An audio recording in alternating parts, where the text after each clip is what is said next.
दोस्तों, कलेक्टर साहब सादा कपड़ों में एक ऑटो रिक्शा में बैठते हैं और किसी काम से जाने लगते हैं। तभी रास्ते में पुलिस चेक पोस्ट आता है और वहां पर उस ऑटो को रोक लिया जाता है। रोकने के बाद पुलिस वाले उस ऑटो वाले से पैसे मांगने लगते हैं और जब कलेक्टर साहब उनको समझाने की कोशिश करते हैं तो उल्टा कलेक्टर साहब से वे पुलिस वाले बदतमीजी करने लगते हैं। अब इस बात को देखकर कलेक्टर साहब हैं वो थोड़ा सा नाराज हो जाते हैं और कहने लगते हैं कि चलो, इससे अच्छा तो थाने चलते हैं, वहां पर देखते हैं तुम हमारे साथ क्या करते हो। दोस्तों, कौन थे वो कलेक्टर साहब जो ऑटो रिक्शा में घूम रहे थे और ऐसे क्या कारण था जिनकी वजह से उनके पास सरकारी गाड़ी नहीं थी और ना ही कोई उस समय सिक्योरिटी। पूरी कहानी की सच्चाई जानेंगे आगे इस वीडियो में आगे बढ़ने से पहले हमारी आपसे रिक्वेस्ट रहेगी कि आप हमारी इस वीडियो को लाइक करके चैनल को सब्सक्राइब जरूर कर लें। दोस्तों, उत्तर प्रदेश के सहारनपुर के पास एक छोटे से गांव में एक लड़का रहा करता था जिसका नाम संजीव होता है। संजीव, जो कि बड़ा खुशमिजाज लड़का है, वह अपने गांव के अंदर सभी से घुल मिलकर रहा करता और अच्छे से उनसे बातें किया करता था। गांव के सभी लोग उसे अच्छी तरह पहचानते और उसके नेचर से भी भली भांति वाकिफ थे कि ये बहुत ही अच्छा और नेक लड़का है। सभी के काम आया करता है संजीव। उनके आस पड़ोस वाले जब भी उससे कुछ काम के लिए कहा करते तो संजीव झटपट जाके वो काम कर दिया करता था। तो इसी वजह से संजीव वहां का चहीता बन चुका था। उनके घर में माता पिता और एक छोटी बहन है। अभी वे स्कूल जाया करते हैं और स्कूल के टाइम से उसका सपना है कि वे पढ़ लिख कर कोई बड़ा अफसर बनेंगे, जिससे उसके पिता को सभी लोग सम्मान की दृष्टि से देखें। धीरे धीरे समय बीतता है और समय के साथ उसकी स्कूल की जो पढ़ाई थी वो पूरी हो जाती है। उसके बाद संजीव जो होते हैं वो ग्रेजुएशन में एडमिशन लेते हैं और ग्रेजुएशन को भी अच्छी तरह से करने लगते हैं। करीब 3 साल के बाद उनकी ग्रेजुएशन कंप्लीट हो जाती है और ग्रेजुएशन कंप्लीट होने के बाद जो संजीव है वो यूपीएससी की तैयारी करने लगते हैं, क्योंकि उन्हें पता था कि अगर मैं यूपीएससी अच्छी तरह से पास कर लूंगा अच्छे नंबरों से तो उसके बाद कलेक्टर बनने का रास्ता पूरी तरह से साफ हो जाएगा और सभी की नजरों में मेरे माता पिता का सम्मान बहुत ज्यादा बढ़ जाएगा। अब जब उसके घर वालों को पता चलता है कि बेटा इतनी बड़ी पढ़ाई करना चाहता है तो उसके बाद वे उसके बहुत ही ज्यादा साहस बढ़ाते हैं और कहते हैं कि बेटा तू मेहनत कर, बाकी सब कुछ परेशानियां तू हम पे छोड़ दे। तुझे पैसों की जरूरत हो या किसी चीज की भी जरूरत हो तू बस हमसे बोल दे, तुझे दिक्कत लेने की जरूरत नहीं है। दोस्तों, दरअसल संजीव के पिता पुश्तैनी जमीन पर खेती बाड़ी किया करते थे और उन्हें रुपये पैसों की कोई भी दिक्कत नहीं थी और उन्हीं पैसों से वे संजीव की पढ़ाई भी करवा रहे थे और साथ में घर का खर्चा भी चलाया करते थे। संजीव अपनी मेहनत करने लगता है और धीरे धीरे समय बीतता है। समय के साथ साथ संजीव की मेहनत रंग लाती है और वो यूपीएससी को अच्छे रैंक से क्लियर कर लेता है। अब यूपीएससी क्लियर करने के बाद संजीव एक कलेक्टर बन जाते हैं। कलेक्टर बनने की उन्हें बहुत ज्यादा खुशी होती है और इस खुशी को वो अपने माता पिता से बांटना चाहते हैं, इसलिए वो फोन करते हैं, उन्हें बताते हैं कि पिताजी मैं कलेक्टर बन गया। जब पिताजी को ये बात पता चलती है तो वो बहुत ज्यादा खुश होते हैं और खुशियां मनाते हैं और पूरे गांव में मिठाई बांटते हैं। सभी लोग इस बात से बहुत खुश होते हैं कि संजीव जो है वो कलेक्टर बन गया। गांव के अंदर ये पहला लड़का था जो इतने बड़े पद पर पहुंचा था। फिर संजीव ट्रेनिंग पे जाने से पहले गांव आता है और गांव में सभी के साथ खुशियों के 2 पल बिताता है। उसके बाद संजीव की ट्रेनिंग का समय आता है तो वह ट्रेनिंग लेने के लिए वहां पर चला जाता है। अब ट्रेनिंग के दौरान उसे कुछ वेतन भी मिला करता था, जिस वेतन को वो अपने पिता के पास भेज दिया करता और उसे पाने के बाद उसके पिताजी का तो कोई खुशी का ठिकाना ही नहीं रहता और सोचने लगता है कि चलो अच्छा हुआ, मेरा बेटा अब कमाने लगा तो मुझे भी अब थोड़ा बहुत सहारा मिल जाएगा। दोस्तों, धीरे धीरे उसकी ट्रेनिंग कंप्लीट हो जाती है। ट्रेनिंग कंप्लीट होने के बाद उसकी ड्यूटी एक डिस्ट्रिक्ट में लगा दी जाती है। अब वहां पर बड़ी मेहनत और ईमानदारी से अपनी ड्यूटी करने लगते हैं और कभी भी किसी भी गलत काम को बर्दाश्त नहीं करते हैं। अब 2-3 साल उनकी ड्यूटी करते हुए हो गए थे। तभी अचानक से एक दिन उनके मन में आता है कि क्यों ना घर चला जाए और कुछ दिन गांव में बिताए जाएं, क्योंकि उन्हें पुरानी यादें बहुत सता रही थी। जब वे गांव के अंदर रहा करते थे, सभी लोगों की मदद किया करते थे और सभी लोग उनसे बहुत ज्यादा प्यार करते थे। तो इसी वजह से जो कलेक्टर साहब हैं वो छुट्टी के लिए अप्लाई करते हैं और छुट्टी लेने के बाद वो सीधा अपनी गांव पहुंच जाते हैं। अब वे छुट्टी मनाने के लिए गांव आ गए थे और गांव के अंदर इधर उधर सभी लोगों से मिलते जुलते रहते हैं। सभी लोगों को अपने बारे में बताते हैं और उनका हालचाल पूछते हैं। ऐसे ही 2-3 दिन बीत चुके थे। अब 2-3 दिन के बाद अचानक से उनके पिता उनको कुछ सामान लेने के लिए बाजार भेजते हैं और कहते हैं कि बेटा ये फलाना दुकान पे जाओ और वहां से ये सामान लेकर आ जाओ। अब कलेक्टर साहब अपने घर से निकलते हैं, साधारण से नॉर्मल से कपड़े पहनकर और ऐसे ही ऑटो रिक्शे में बैठकर सीधा शहर की तरफ चल पड़ते हैं। वहां जाने के बाद उस सामान की खरीदारी करने लगते हैं। तभी उन्हें अपने एक बचपन के दोस्त की याद आती है। जो उनके बचपन का दोस्त है वो इसी शहर में रहा करता है। वो काफी टाइम पहले गांव से शहर में शिफ्ट हो गया था और वहीं पर रहकर अपना अब जिंदगी बिता रहा था। उसके बाद कलेक्टर साहब उससे मिलने के लिए उसके घर जाने लगते हैं। उसके लिए उन्हें थोड़ा सा सफर तय करना था, तो कलेक्टर साहब एक जगह खड़े थे और खड़े होकर ऑटो वाले को हाथ देते हैं और थोड़ी देर बाद एक ऑटो वाला वहां आकर रुक जाता है। अब कलेक्टर साहब ने साधारण से कपड़े पहन रखे थे, तो जो ऑटो वाला है वो उनसे पूछता है कि हाँ साहब बताइए किधर जाएंगे। तो इसके बाद कलेक्टर साहब कहते हैं कि मुझे यहाँ से करीब 2-3 किलोमीटर आगे जाना है, क्या तुम मुझे वहां तक छोड़ दोगे। उसके बाद जो ऑटो वाला है वो कहता है कि किराया बताइए कितना दोगे। तो वो कहता है बताओ जो लोगे मैं उतना दे दूंगा। उसके बाद 100 रुपए तय होते हैं और कलेक्टर साहब उस ऑटो में बैठ जाते हैं। अब बिठाने के बाद कलेक्टर साहब पीछे बैठे थे, ऑटो वाला ऑटो को लेकर अब उस तरफ चल पड़ता है जहां पर कलेक्टर साहब जाना चाहते थे। अब थोड़ी ही आगे उस रोड पर चलने के बाद वहां पर एक पुलिस नाका दिखाई देता है जहां पर बहुत सारे पुलिस वाले गाड़ियों की चेकिंग कर रहे थे और उन लोगों का चालान काट रहे थे।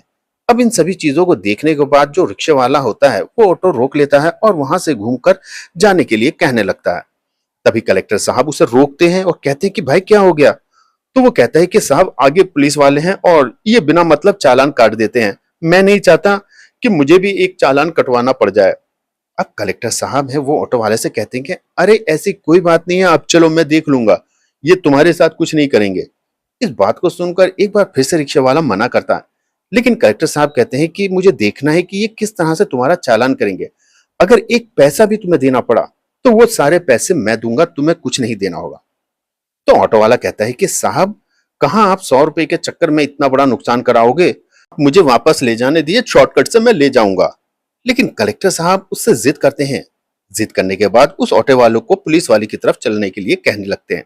अब जैसे ही ऑटो नाके के पास पहुंचता है तो एक हवलदार एकदम से उस ऑटो को रोक लेता है और रोकने के बाद ऑटो वाले के कागज चेक करने लगता है। हवलदार ऑटो वालों को बहुत कुछ रूल रेगुलेशन बताने लगता है और इसी वजह से कह देता है कि अब तुम्हारा चालान कट है। अब इन सब बातों को कलेक्टर साहब बैठ के बहुत ध्यान से सुन रहे थे, लेकिन उन्होंने अभी तक एक शब्द भी अपने मुंह से नहीं निकाला।